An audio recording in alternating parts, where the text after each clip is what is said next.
El esfuerzo del Instituto Nacional Electoral, antes IFE, y del Tribunal Electoral del Poder Judicial de la Federación por ayudar en la construcción de una ciudadanía más fuerte y, en consecuencia, de una mejor democracia, es serio y permanente, y por lo tanto encomiable y digno de felicitación. Obedece sin duda a la convicción de que la educación cívica es un bien público. La democracia, más allá de la reflexión teórica, tiene consecuencias prácticas todos los días en la vida cotidiana de los ciudadanos, es decir, en los habitantes de la ciudad. De ahí la importancia de medir la calidad de la ciudadanía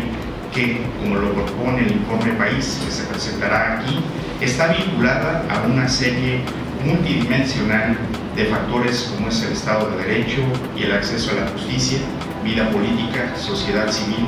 vida comunitaria, valores y acceso a bienes demandados por los ciudadanos.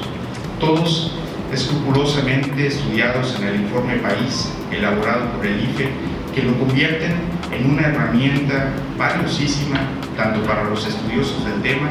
como para el ciudadano con un interés no propiamente académico. Por ello, celebramos que con dos instituciones nacionales fuertes como el Instituto Nacional Electoral